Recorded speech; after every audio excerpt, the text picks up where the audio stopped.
Welcome back to the channel. Everybody sees the heading of the video. Why do we put up with this mess? How did we get here with dark money being the thing that runs our government?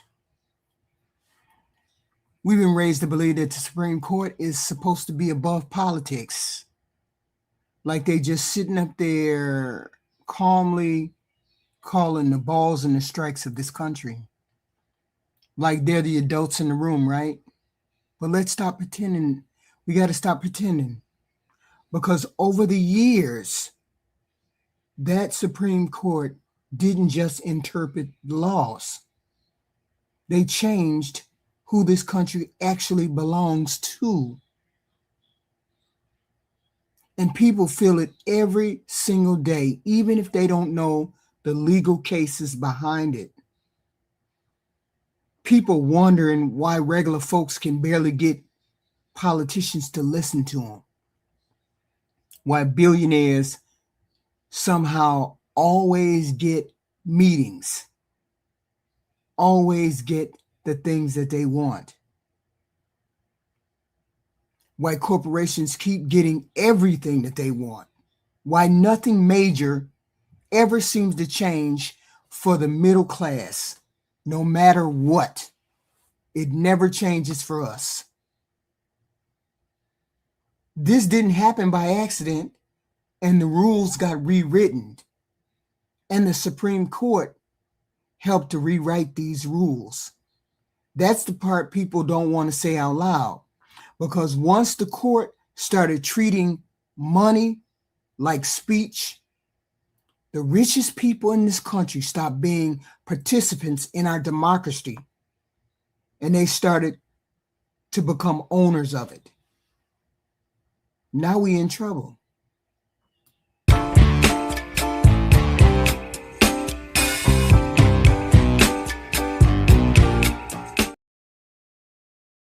So this didn't happen overnight, like I said.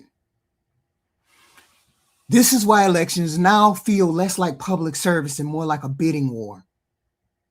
That's why every election cycle feels like somebody bought the government before us regular people even get into the room. I found this video. I thought it was wild that it would even be a part of something that we could talk about. Listen. As we've seen, for me to be a pretty bad guy.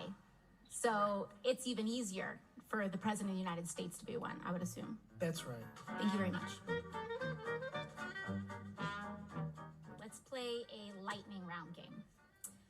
I'm going to be the bad guy, which I'm sure half the room would agree with anyway. And I want to get away with as much bad things as possible, ideally to enrich myself and advance my interest, even if that means putting my interests ahead of the American people. I have enlisted all of you as my co-conspirators, so you're gonna help me legally get away with all of this.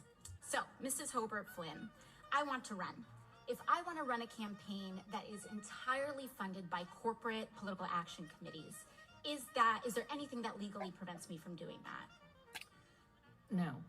Okay, so there's nothing stopping me from being entirely funded by corporate PACs, say from the fossil fuel industry, the healthcare industry, big pharma. I'm entirely 100% lobbyist PAC funded. Okay, so let's say I'm a really, really bad guy. And let's say I have some skeletons in my closet that I need to cover up so that I can get elected. Mr. Smith, is it true that you wrote this article, this opinion piece for the Washington Post entitled, "These payments to women were unseemly, that doesn't mean they were illegal"? Well, I can't see the piece, but I wrote a piece under that headline in the Post, so I assume that's right. Okay, great. So, green light for hush money. I can do all sorts of terrible things. It's totally legal right now for me to pay people off. And that is considered speech. That money is considered speech. So I use my special interest dark money funded campaign to pay off folks that I need to pay off and get elected. So now I'm elected, now I'm in. I've got the power to draft, lobby, and shape the laws that govern the United States of America. Fabulous. Now, is there any hard limit that I have? Perhaps Mrs. Hobart Flynn, is there any hard limit that I have in terms of what legislation I'm allowed to touch? Are there any limits on the laws that I can write or influence, especially if I'm based on the special interest funds that I accepted to finance my campaign and get me elected in the first place? There's no limit. So there's none. So I can be totally funded by oil and gas. I can be totally funded by Big Pharma, come in, write Big Pharma laws, and there's no limits to that whatsoever. That's right. Okay, so awesome. Now, Mr. Mirabani, the last thing I want to do is get rich with as little work possible. That's really what I'm trying to do as the bad guy, right? So is there anything preventing me from holding stocks, say, in an oil or gas company, and then writing laws to deregulate that industry and cause, that could potentially cause the stock value to soar and accrue a lot of money in that time? You could do that. So I could do that. I could do that now with the way our current laws are set up. Yes. Okay, great. Is it possible that any elements of this story apply to our current government and our current public servants right now? Yes. Yes. So we have a system that is fundamentally broken. We have these influences existing in this body. Hello, Which Arthur. means that these influences are here in this committee shaping the questions that are being asked of you all right now. Would you say that that's correct, Yes. Mr. Mirabani or Mr. Sheldon? Yes.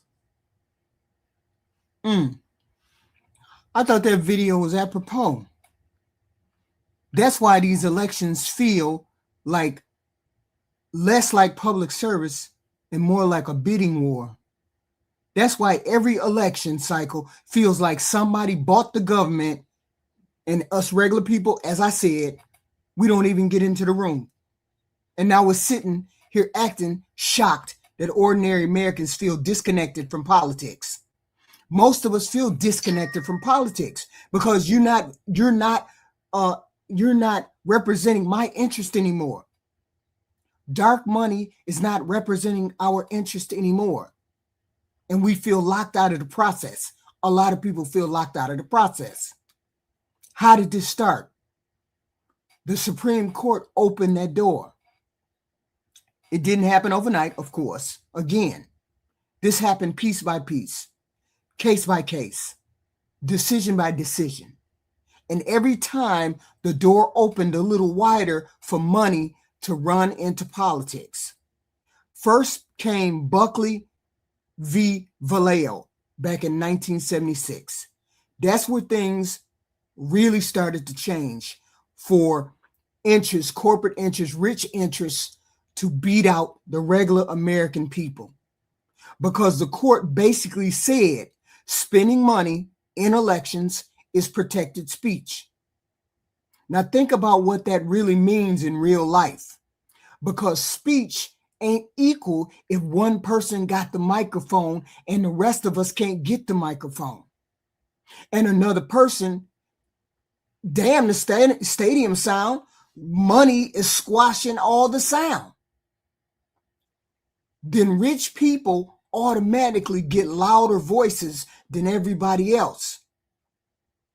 So from the beginning, this idea of equal political power goes sliding down the hill.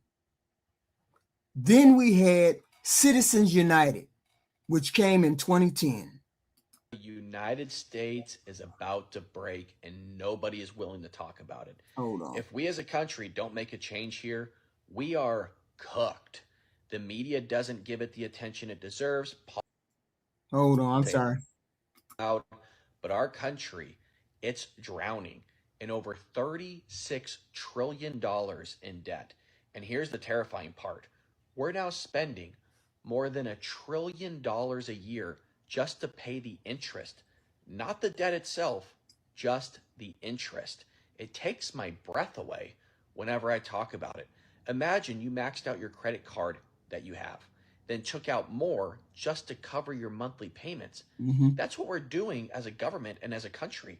And when the bill comes due, it's you who's going to pay the price. Higher taxes, slash services, or worse, God forbid, a financial collapse that would make 2008 look like a hiccup. If we don't change course here, folks, if we don't stop printing money, overspending, and kicking this can down the road, your future, our future, won't be stable jobs and affordable homes. It'll be layoffs, rent that you can't afford, and retirement accounts that don't mean anything. Heck, some of you are saying right now, I'm already feeling the effects. They'll try to distract you with these headlines and drama, but this is the real threat we are facing, and nobody's coming to save us. I'm curious, what do you think about this in the comment section below? For more unapologetic and trustworthy news, hit that follow button. Well, I appreciate you. Gifts and corporate partnerships for over 10 years, I can tell you that Citizens United violates every single ethical principle in the field. And it didn't just change who gives, it changed what everything costs. And the number one cost in any campaign is ad buys. Think about wedding planning or Christmas shopping. The moment a vendor knows what you have, the price goes up. Not because the service changed, but because they know the ceiling. Media conglomerates knew exactly what they had, and they priced airtime accordingly. In ethical fundraising, the entire relationship is built on accountability to the mission, to the community, to the voters. Citizens United destroyed all of that. Now you can just write a 9-figure check through a super PAC and never speak to the candidate once. There's no relationship, there's no accountability, just access. That's not fundraising, that is a transaction. Now follow the money. Before Citizens United in 2008, this was the last election before the decision, $7 billion was spent in total in elections. By 2020, $16 billion. Super PAC spending alone exploded from $62 million to over $4 billion, and broadcasters priced every single dollar of it. So when a media company makes $491 million from political advertising in a single election cycle, do you really think they're going to demand campaign finance reform? Mainstream media is not going to dismantle the very machine that pays them. So the result is that candidates aren't just outspent, they're outpriced. Every election cycle breaks the record of the one before it. And if you're running without a billionaire super PAC behind you, the market is working against candidates before they've said a word to a single voter. That is the point. Citizens United handed mainstream media a direct financial stake in keeping that dark money machine running just forever. And it priced everyday candidates who want to serve their communities out of their own democracy. If you want to know if your candidate is taking super PAC money, go to opensecrets.org, just search their name. Every super PAC dollar funding their campaign is listed right there for free. Because an informed voter is the one thing that dark money can't buy. And if you don't like what you find, support the candidate who refused it. Give them $5, share their name, show up for them. Because when enough of us move together, small dollars beat billionaire checks every single time. That is how we move the needle. So it was then the Citizens United came in 2010, and that decision blew the doors off financing completely. That's when outside money exploded everywhere. I remember people saying to me, oh, Kamala, she got $400 million or she got $1 billion and she still couldn't win. Donald Trump got millions of dollars. We didn't win. The American people didn't win. Super PACs, corporate influence, massive donor networks. They just be, wait a minute, when was it 210? The last person that actually got small donor money at a big gigantic clip was Barack Obama. His first campaign, that was all regular small donor people donating to Barack Obama's campaign. Look at the difference between now and then. Barack Obama, he built a infrastructure of small donor campaigns. Dark money groups hit the door in 2010. Suddenly you got organizations dropping tens of millions of dollars into races And most Americans never even heard about it. And we wondered why our candidates weren't representing us. And you wonder why they don't represent us today. People say, well, I know I voted for that person, and that person was supposed to do what I asked them to do, and I thought they ran on this and they ran on that. Big money is what controls these candidates. A lot of people out there saying, oh, Donald Trump, why he ain't doing what we want him to do? He ain't doing, he ain't America first. No, he's rich America first. He's definitely not regular old ordinary people first. That boat has sailed. That boat has sailed. It been sailed. It sailed the first time Donald Trump ran. Nothing that we have or say could be related to anything Donald Trump is doing. This is all rich people's game. All rich people don't. You think I gave Donald Trump $5 and then the super PAC gave him $10 million? You think he finna do what I want him to do? That $10 million super PAC told him that you need to go to war. You need to make sure that we go to war, because going to war means profits go up for us rich people. I donated $5 to Donald Trump campaign because I didn't want to go to war. You think he finna listen to what I got to say because I spent $5? He's doing what his corporate rich super PAC people want him to do. He has been bought like every other politician that's out there. Every other politician. You have some politicians that get money, but they let it be known that they're not going to just kowtow. Donald Trump got so much money that you can't even recognize him anymore. You can't even recognize anything that he's doing anymore, because the first thing he did when he got into office was betray the American people. No, he didn't betray me because I wasn't thinking he was going to do anything. He betrayed that MAGA base. He betrayed that Marjorie Taylor Greene crowd. Okay. Now you got millions of organizations dropping tens. You got hundreds of organizations. I don't know how. I couldn't even begin. Dropping tens of millions of dollars on racists. Most Americans don't even know or can't even conceive of that kind of money. And they don't care about democracy. They care about influence,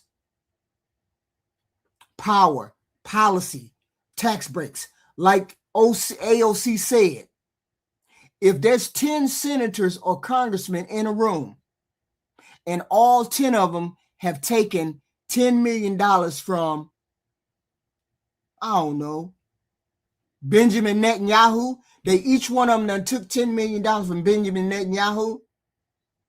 Do you think my little funky $10,000, $20,000 is going to do any good to those senators in the room? They going to do what the big donors tell them to do. They going to do what the big donors want them to do. Because it's about policy and power, tax breaks, regulations getting deregulation, contracts, access, and the average person can't even compete with that. Then after Citizens United, we got the next level, making the money harder to trace. First, we had the fact that they could give money. Then we turned around and found out it was harder to trace that money, harder to see, harder to follow. Because now we got shell corporations popping out of their ass and giving money. Out of nowhere, dumping millions and millions into elections. And regular people don't even know who actually funding this stuff. That's where people start feeling like politics is one gigantic hidden game. That's when people say both parties are the same. Both parties ain't the same. Let's be clear. Both parties ain't the same. Okay? But they damn near close. Stay steady. Eyes open. Hi, this is part 2 of my Dark Money series. If you didn't see part 1, you might want to go back into my profile. I must have put it on the wrong guy first. Yeah. Mellon. He's an heir to the Mellon banking fortune. A little context first. I went to a Hillary Clinton fundraiser years ago and gave what I was told was the maximum amount that's legal to give directly to the campaign, which was something like $2,500. But now, thanks to the ultra-conservative Supreme Court, in a ruling that was several years ago, a ruling called Citizens United, which basically legalized corporate bribery, when people like Timothy Mellon give to a campaign through a PAC, a political action committee, there is no limit. So you may contribute your $5 or $10 or $50 based on the email you get, you know, the ones that ask you to chip in.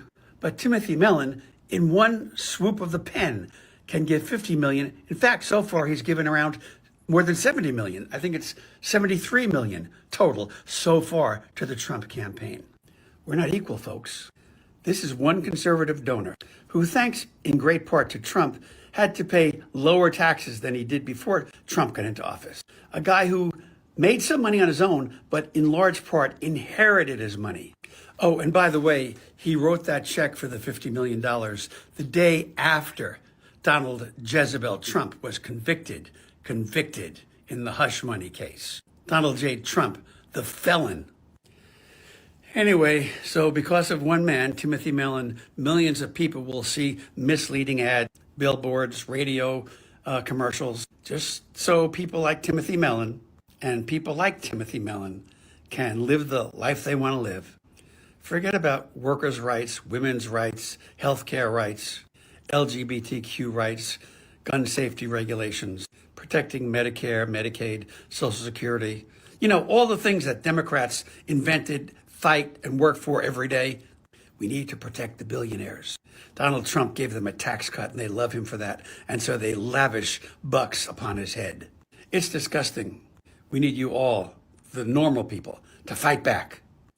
Definitely chip in as much as you can, and definitely spread the word about what's actually happening in America. We need to get back to more or less one man, one vote, you know, more or less being equal in the eyes of the law, in the eyes of the election process. Don't you think?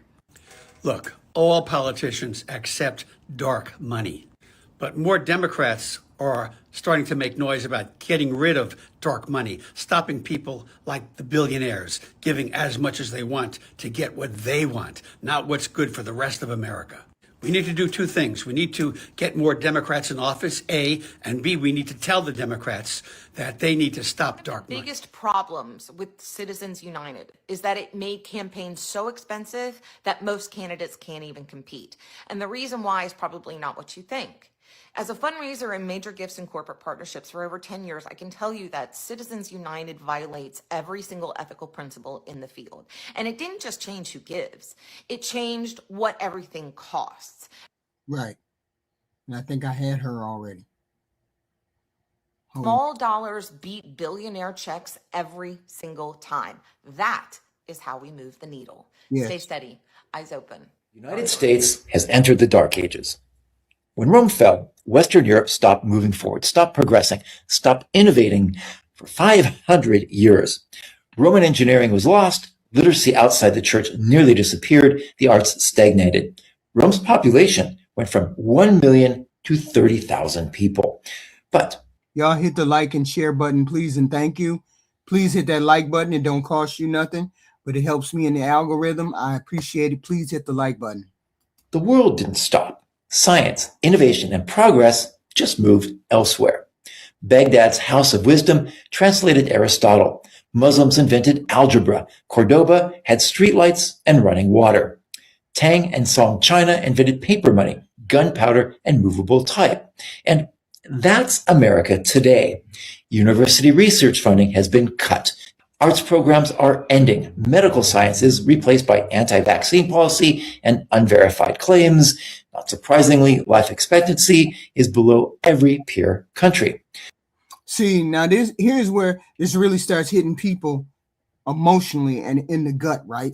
Because critics look at it this way and say, how are regular people supposed to matter in a system like this, where everything is getting cut, everything is taken away from us?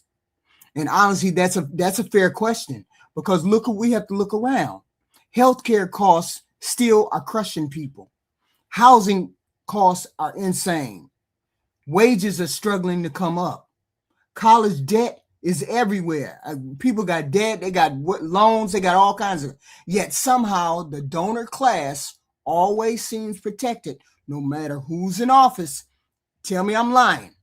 They always seem to be protected, no matter who's in office. Why? Because money buys access. That's the real conversation. When billionaires dump hundreds of millions into politics, they're not doing it for charity. Corporations don't spend millions lobbying Congress because the board, they are expecting returns on their investment. When you see the people who have gotten donated to in Congress, you'll see who they serve. This is business for them.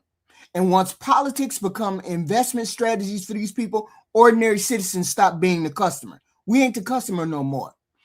Every person that I have talked to in the past couple months say the world is out of control. The world is spinning on its axis. I don't know when it's going to stop. Gas prices, food prices, housing, all of this is out of control. They don't know when it's going to stop. That's why people feel like the politicians spend more time talking to donors than they do voters, paying attention to the voters than that's why we can't get health care. That's why we can't get free college and free lunch. That's why we can't do half the things that we want to do in this country. Ain't no way we should be going to no war and people can't afford health care around here. Ain't no way we should be going to war and every kid can't get free lunch. Ain't no way that we should be going to war and our people are as uneducated as they are and they can't afford to go to college. Okay? The politicians talk to the donors more than they talk to us. And this creates something that's very dangerous. A permanent campaign. Everybody fundraising. Everybody chasing billionaire approval. Everybody scared to upset donor networks. They just had something that happened in California, some vote that happened in California that would have given California universal health care. The Democrats, these are Democrats now, the Democrats who are supposed to be running on universal health care, running on single-payer health care, were the ones who turned down this free universal health care in California. They would have been the first state to do it, I guess, before, was it Massachusetts or something that proposed it? But anyway, it would have been a Democrat-led Congress or body that put forth free health care. They turned it down. They erased it, chasing billionaire approval. Billionaires threw so much money into it that they was like, no, we can't go against our donors. Everybody is scared to go against the donors. So now candidates don't just need public support. They need financial permission to survive politically. That's how Donald Trump keeps most of the Republicans in line. He says, I'm going to challenge you. I'm going to challenge your campaign. I'm going to put a MAGA person in there and run that MAGA person against you, and I'm going to finance it. I'm going to get financiers. I'm going to get people to finance that person and run you out of town. Okay. This changes who gets to compete. This changes who gets to win. You can have brilliant people who got brilliant ideas. But if they don't have wealthy donors or wealthy backing, good luck for that. Like, I couldn't go out to the street and start putting up signs saying I'm running for Congress. I couldn't just go out there and get little donuts and try to win, little donors and try to run. They'll beat me out of town.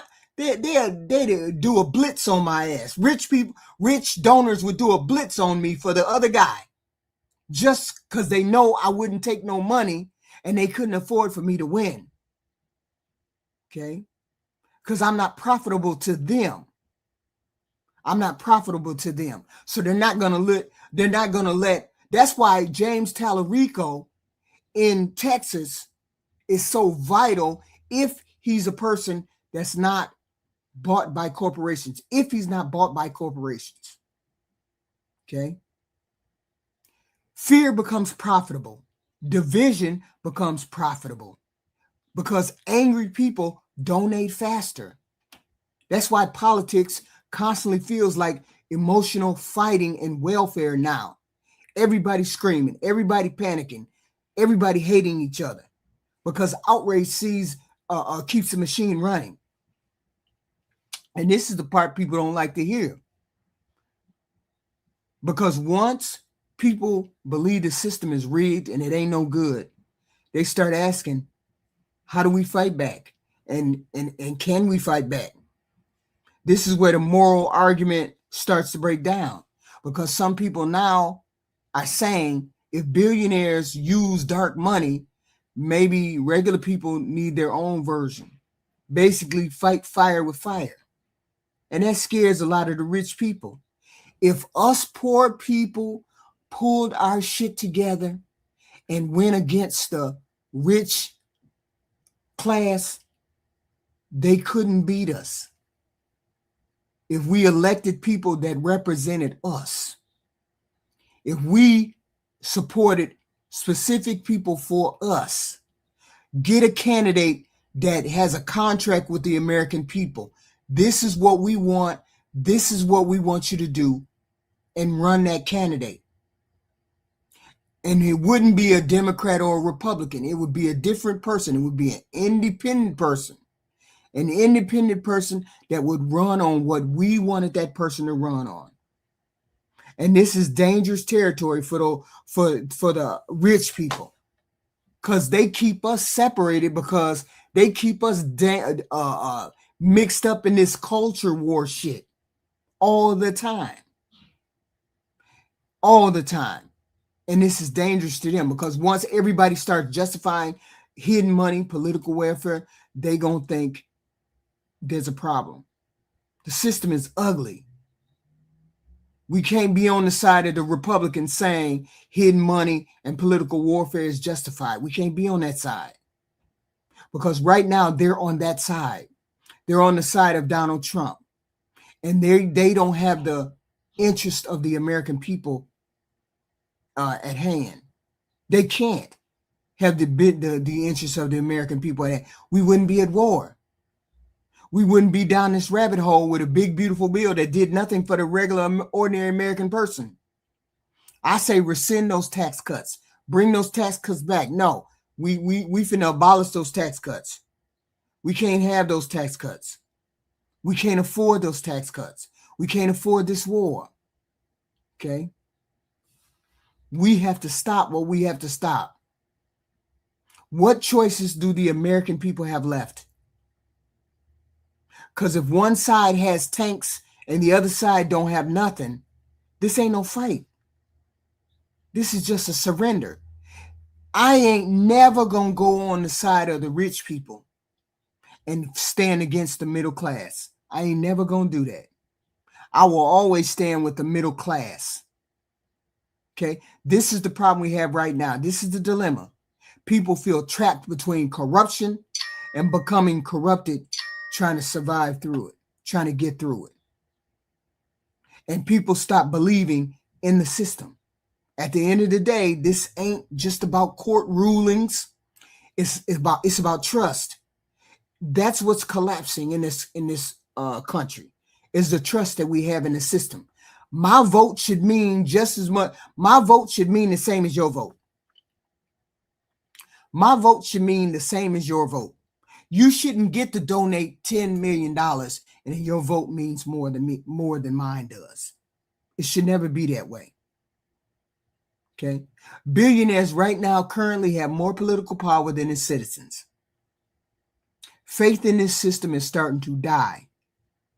And once people stop believing in the government that is supposed to represent them, everything else becomes unstable and untenable after that. Cynicism grows Anger grows. Extremism grows. Distrust grows. Because our democracy is being auctioned off to the highest bidder right now. And whether people agree with it or not, millions of Americans already feel it emotionally. That's why the frustration right now is so deep right now. Because people don't think they competing, they can't compete with the rich people no more. They competing against money, against influence, against networks, regular people. How is it that we get to donate our money, but our money means nothing? Our money means nothing. Until this country figures out how to separate wealth from political control or corruption, people are going to keep feeling like their vote matters less and less. That's the real danger here. Not just corruption, right? Hopelessness. Because we believe the game is rigged, but we have to do something to change that. I don't know how to change it, but I do know it has to start with trying to get rid of dark money in politics. We have to get rid of that provision somehow, some way. I don't know how. We have to start lobbying against getting rid of money in politics. Otherwise, we won't ever have a say in politics unless we flip the whole system around. Refuse to pay taxes. I don't know. Refuse to vote. I don't know. I don't know what the answer is. I don't have the answer for that. But we have to do something to change the trajectory of this country. I know we shouldn't be in a war. I know we shouldn't be giving tax cuts to the rich when we have homeless people, when we have people who can't afford their rent. We have people whose wages are stagnant. Right now, people who making people who making $7 an hour should be making $20 an hour. That's how much the rate should be for somebody that's $7 an hour. That's minimum wage. It should be 20 something. But why ain't it 20 something? Because people don't want it to be. You got lobbyists pushing against that. You got people that are lobbying against poor people, lobbying against getting health care, lobbying against giving people free college. And you have to think about these things. You want your generation to have the thing more than what we have. This is the only generation right now that has less than what I have, grew up with less than what I have. Okay. This is the only generation that's like that. Okay. And nobody's thinking that it's weird. Kids that graduate from college got to be at home. If they don't make huge amounts of money, they can't afford to live on their own. So now people are starting to live together because the influence of the dark money is crippling any kind of access that we might have as regular, ordinary, middle of the road, middle class people to get anything done in Washington. Everybody is bought and paid for, and that's cool. That's fine. Fund people's campaign, but they have to do the will of the American people, because this is what it's coming to. It's coming towards a revolution where we have to say no more. We pay taxes, but we can't get nothing. We pay taxes, but we can't get nothing. We can't get universal health care. We can't get free lunches. We can't get free college. We can't get nothing, but we pay taxes every year. We pay taxes. We pay fees. We pay all of this stuff, and we can't get nothing. It's coming to that point. We got $2,000 rent for 2 bedrooms. We can't get no help with that. Nobody can get no help with that. Not everybody. The middle everyday average American people, that's a hard sale. $2,000. We can't get no money. We can't get no help. But yet we pay taxes every day. And the only way to do that is if we got money to give to a campaign. We got money to give to a campaign and millions of dollars, and then they'll do what we say. Because politicians are bought and paid for. I'm just saying, in conclusion, please hit that like, share, and subscribe button. Please and thank you. Hit that like, share, and subscribe button. I appreciate it. It helps me in the algorithm. I have to say, I didn't believe it. I did not believe because I had no idea about this dark money and had no idea that it was such a prevalent thing. When people started saying, I started going to the right wing content creators, and right wing content creators were saying this administration is getting money hand over fist from donors, from the government, contracts, this, that, and the other. This administration hand over fist. And when you look into it, you think, oh no, they're not doing that. They don't have any intention of doing what the American people want them to do. They're doing what the rich people want them to do. And they're going to continue to do what the rich people want them to do. And I don't know how we're going to be able to stop it, because the Supreme Court put this in motion in 1976, and then Citizens United in 2010 opened the floodgates. Now it's dark money. You don't have to say who gave you $10 million. You don't have to say who gave you $20 million. You don't have to say who gave you $50 million. Nobody has to say anything. You don't have to say not one word. It can just be in your super PAC one day. And no accountability whatsoever. So my $1, $5, $10, $50 small, the last person that took small donations was Barack Obama in his 2008 campaign. That was the last president or last politician that was able to just take the small donors. Now everybody and their mama can pay for a politician. They can pay for the politician's access. They can pay for the politician to change rules and regulations. They can pay for the congressmen and the senators to do what they want to do. The Supreme Court even take holidays, trips, go to dinner, get ballet tickets, get all kinds of perks and assets being on the Supreme Court. So their decisions are based on access and money too. And that's why it's very important to get term limits for the Supreme Court, because we thought they were going to be partisan if they were on the court for life. They're not impartial. They're partisan because they're getting bought and paid for too. And we really can't afford them to do this to our presidency or do this to our politicians.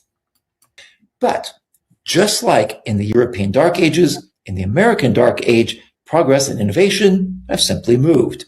Today, China has more than 3 times as many patents as the US. It has more publications in the world's top scientific journals than the US. Countries like France, Canada, Germany, Denmark, Norway, and Australia actually have programs to attract American scientists to their nations. The US has entered its dark age, but I do not think it will last for 500 years.